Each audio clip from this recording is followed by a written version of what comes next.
No matter how superficial someone may seem, there's always a way to win their heart.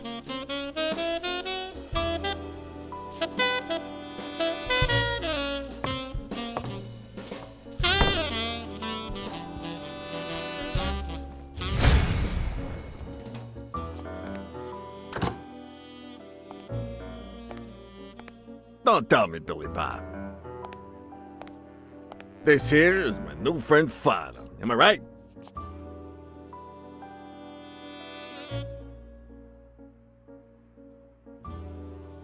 Sure enough, but your slasher friend sure could learn how to treat his customers. Hey, Billy Bob, come on. This guy's a good guy. He's one of us.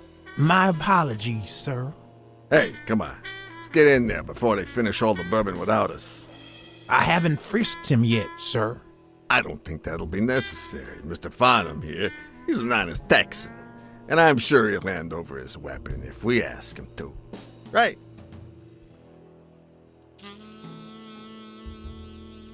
Sure, but you better take good care of my girl. It'll be my pleasure.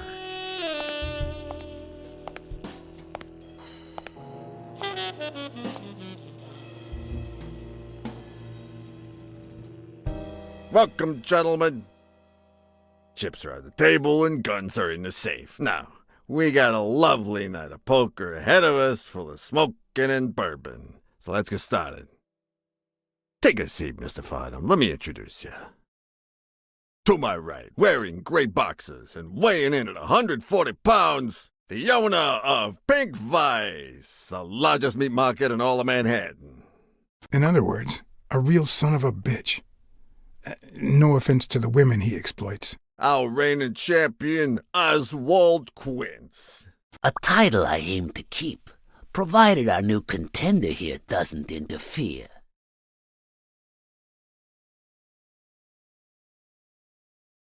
Well, I'll do what I can. Now you got me worried. Never trust a humble player. The truth is that our friend Farnham owns the largest and, I dare say, most entertaining establishment in Texas. Really? So we're colleagues then? Yeah, you wish, Quince. He owns a casino. Damn. And it's not even in Austin or Dallas. It's actually in a little town called, what was it? Darn it. I looked it up the other day. Had a funny ring to it. I hate it when this happens. I thought they moved all Texan casinos to Vegas, where gambling is legal.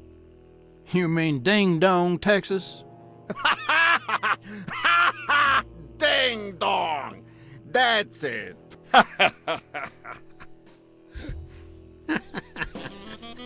Who'd ever think of a name like that? Well, casino or no casino, let's just hope he doesn't keep as many aces up his sleeve as the late Ventimiglia, huh? Amen. To my left, wearing brown boxers and weighing in at 396 pounds, Frank, show some respect, huh? the hospitality tycoon, Polly... no. Tycoon? I just own a small bar with pool tables. Clients drink close to nothing and play even less, but certain business transactions just couldn't happen anywhere else. Damn it, Paulie. Why don't I know your last name? Because they took it away from me. You have no idea how good my ex-wife's lawyer is. Women, they even take our damn names.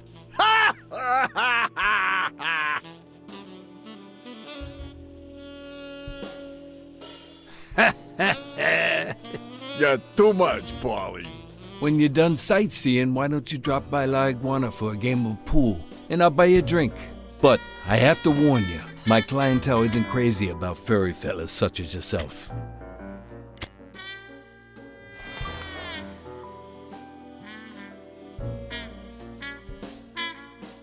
Thanks. I love me some pool. Perfect. It'll be my pleasure. You looking to start your own pool business, Farnham?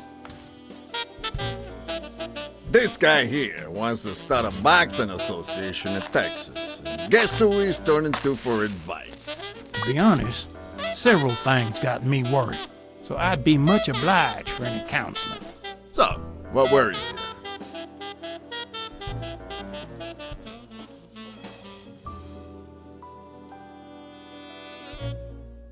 Rebel coaches like Joe Dunn. Oh, I see you done your homework.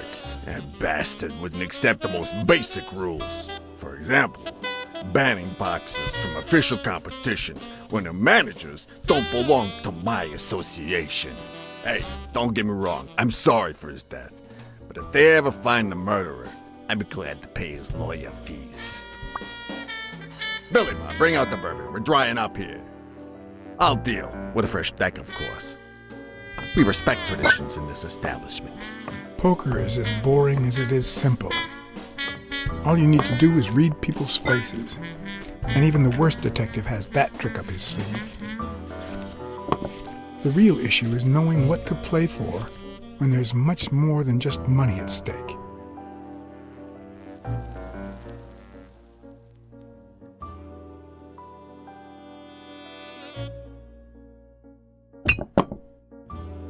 Damn it! What again? How many games have you won in a row, Quince? And here I was hoping that Farnham would steal your championship belt. I don't think he'll need a belt, especially if he ends up losing his pants. Mark my words, Farnham will be calling his wife before the night is over. Ha! Oh, hey, by the way, did you guys hear about Kenny's wife? Pretty tragic, huh? What happened? Oh, plain bad luck. Hey, but Farnham, I'm sure you know more about it than I do.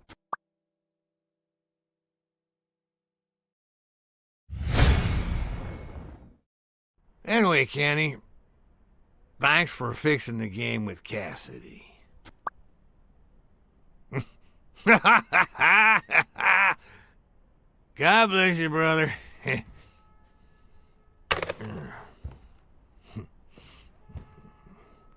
craziest goddamn Texan in New York. And the poor fella's already got enough on his hands now that his wife... Women just gotta have their vices. Well, she's in a rehab clinic now, hooked on tranquilizers and all that. That's it, tranquilizers. Don't tell me women don't have their vices, too. Bring out the bourbon, Billy Bob. Come on, give me the bourbon. Maybe I spoke too soon when I said that poker is easy for a good detective. Even when you play to lose, it's best to win the occasional hand to avoid suspicion. But with Quince, it was just impossible. Well, I'll be damned! I don't believe this! See what we mean, Farnham? I still don't get why you keep coming for more, boys. I'm starting to think you all lose on purpose. In which case, you're about to have a blast. Poor Farnham. Came looking to make big bucks in the city with his boxing, and he's gonna lose it all with poker. I hope your counseling will make up for it. Yeah, so how can I be of help?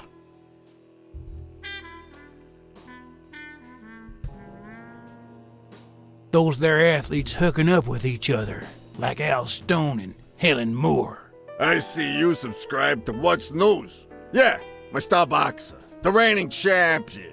He's having an affair with America's sweetheart. Hey, I got nothing against those two idiots falling in love.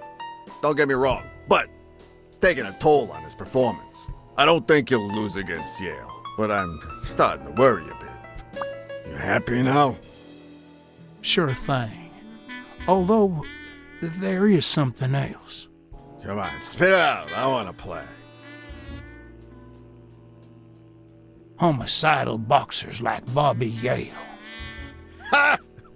That's some piece of news, huh?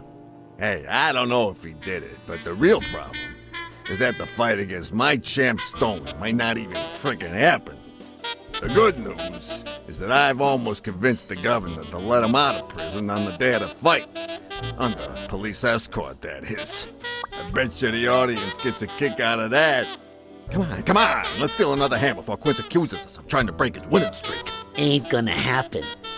Gentlemen, I suggest you never tell your sons about this game, unless you want to lose their respect. Wait, you mean our sons actually respect us? I hear you. There's no way to set boys straight these days. They don't even respond to a good old beating.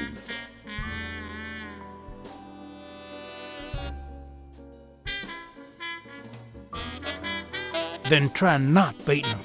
There are better ways to educate boys. Hey, careful, Clint. You're talking to a pro. So, Kenny told me you had quite a house full. How many kids you got in that house full of yours?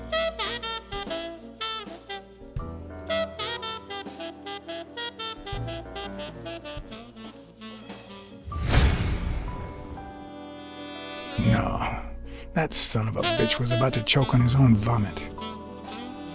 Sure, the sight of a millionaire choking on his own vomit had a certain poetic quality. Even so, I couldn't just stand there and watch him die. Unfortunately, I didn't break a sweat trying to save him.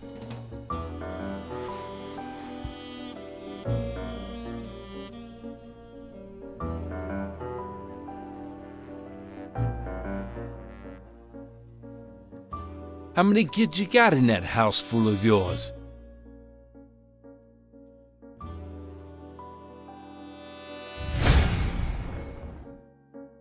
No, that son of a bitch was about to choke on his own vomit.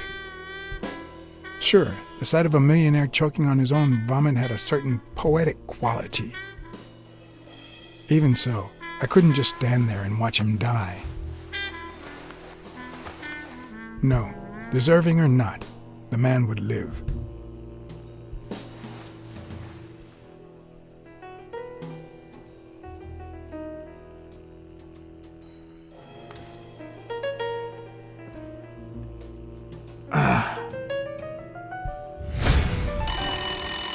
Six, well, that's something. I don't know how you deal with all of them.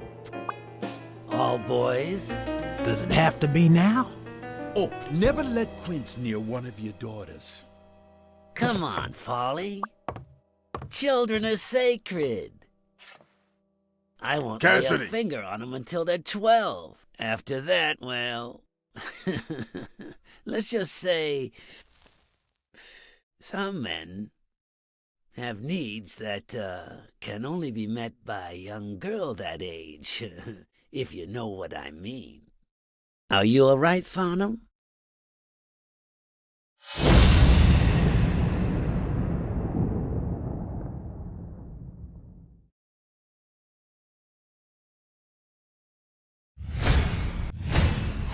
There goes your winning streak, you sick bastard.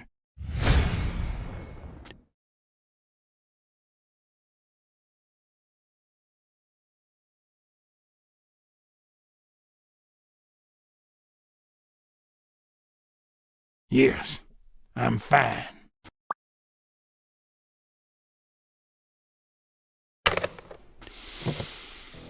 Now, what if that lovely 12-year-old girl was your sweet little niece, or my cousin Mike's niece?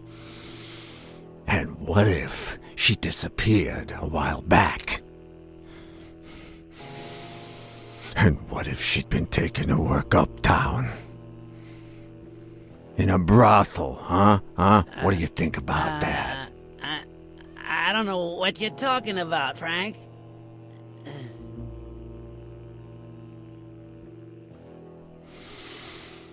Don't you dare call me Frank. Billy Bob. It's 500 more. Huh. For washing up. It's a deal.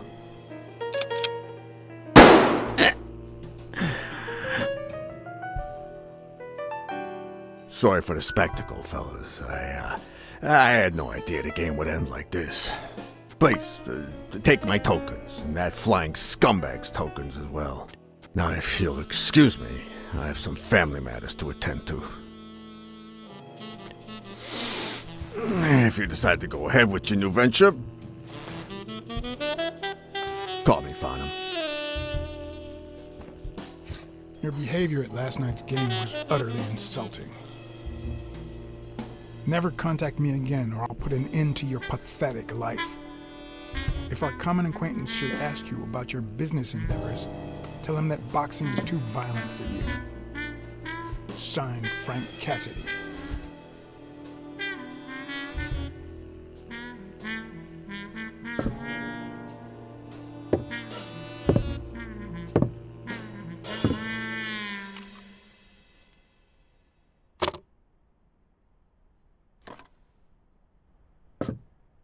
My own tracks would be covered the following morning when Cassidy read this note from Farnham. Dear Mr. Cassidy, although I'm grateful for your kind help, last night's game made me realize that boxing is just too violent for a peaceful Texan like myself. I have decided to invest elsewhere. Yours sincerely, Howard M. Farnham II. Damn Texans.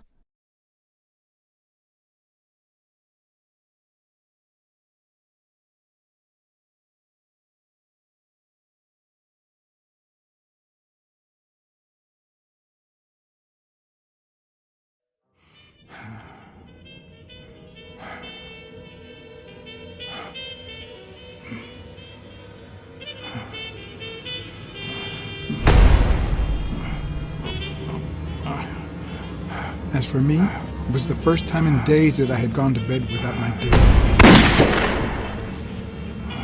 A real shame.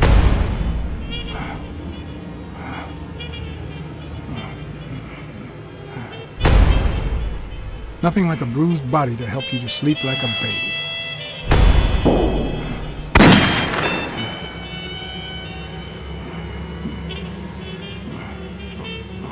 Maybe I should have given myself a beat.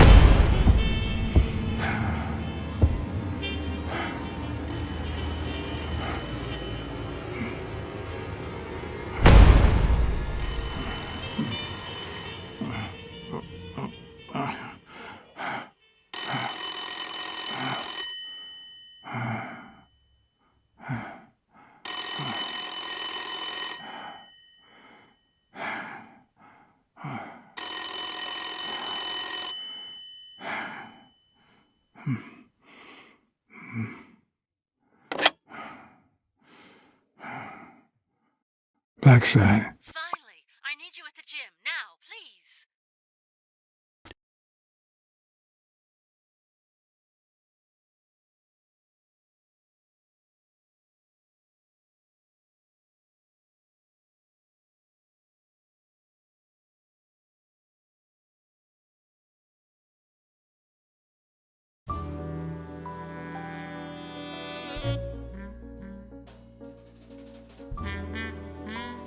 It was like this when I got here. When did you get here? I've been calling you for over an hour. Calm down. I'll take care of this.